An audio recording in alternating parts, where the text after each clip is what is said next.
Alors l'amour de Dieu et la grâce de Dieu n'est pas la faiblesse de Dieu. C'est sa force pour nous sauver.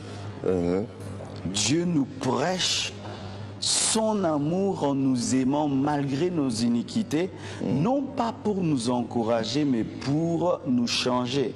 C'est pourquoi la Bible nous dit que la grâce nous enseigne à renoncer au mal, pas nous encourage à pécher. Car si tu pèches parce que Dieu pardonne, eh ben, le sang de Jésus-Christ n'est pas une douche.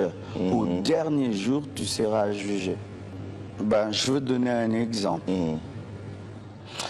Il y avait un homme qui voulait sauver les fourmis. Dans son amour, il voulait les sauver. Mais chaque fois qu'il intervenait avec ses mains étaient tellement puissantes qu'il finissait par les tuer. Et les fourmis ont crié, « Arrête de nous aider, tu nous tues. » Mais il a vu que les fourmis tombaient dans un trou. Il a dit, ça va, je veux devenir une fourmi, mais j'aurai l'intelligence d'un homme. Et il est venu au milieu d'eux comme une fourmi, mais avec la puissance d'un homme, avec l'intelligence d'un homme. Et là, il pouvait comprendre son langage. Et il leur a dit, venez, je vais placer un bois au-dessus du trou et vous allez passer. Et c'est comme ça qu'il les a sauvés. C'est ce que Dieu a fait. Il a envoyé la loi avec Moïse. Mais l'homme était incapable d'obéir à la loi. Et cette loi a commencé à tuer l'homme. Et l'homme a dit à Dieu, arrête de nous aider, tu nous tues. C'est pourquoi la parole s'est faite chair. Elle est morte à la croix. Elle est ressuscitée pour dire à l'homme, voici maintenant un homme qui est un modèle, le bois. Passez par la croix et vous serez sauvés. L'amour de Dieu est une source de salut pour l'homme. Car si Dieu ne nous avait pas aimés en Christ, l'humanité entière finira en enfer.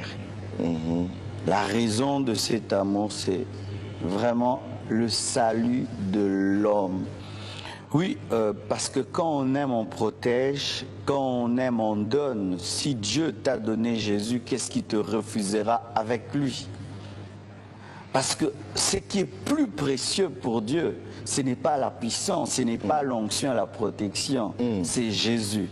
Alors si je peux te donner mon fils, est-ce que je peux te refuser les habits de mon fils? Si je peux te donner mon fils, est-ce que je peux te refuser les maisons de mon fils? Si Dieu t'a donné Jésus, est-ce qu'il va te refuser le mariage, le voyage, la puissance, l'onction? Car d'ailleurs, il nous a donné Jésus alors qu'on était des païens. À combien plus forte raison maintenant que nous sommes sauvés? Et si la mort de Christ nous a sauvés, alors sa vie.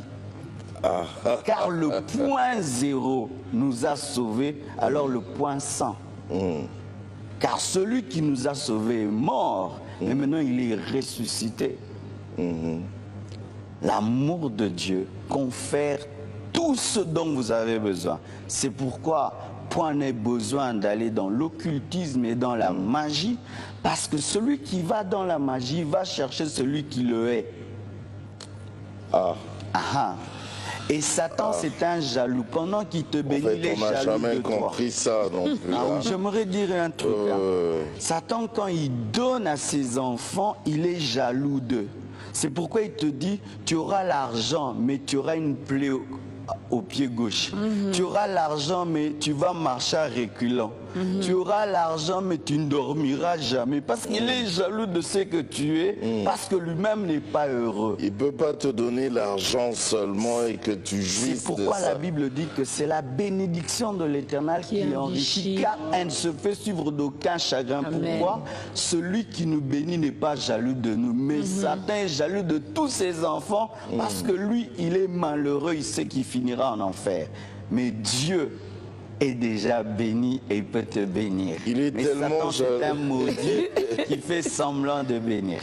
Si vraiment le chrétien d'aujourd'hui a compris la parole de Dieu, Donc c'est plus important d'aller, c'est important d'aller à l'église, mais ce n'est plus important d'aller à l'église pour demander certaines choses à Dieu, genre le mariage, les enfants, la promotion, la protection. Non, ce n'est pas mal de demander à Dieu, mais il faut demander en ordre de priorité. La Bible dit, recherchez d'abord le royaume de Dieu, sa justice, et le reste vous sera donné par-dessus.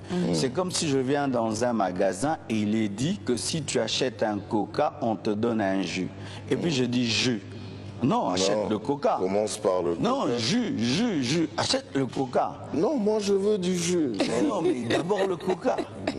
Et d'abord Jésus. D'abord le royaume de Dieu et les voyages et tout le reste après. Mais ça fait plaisir aussi.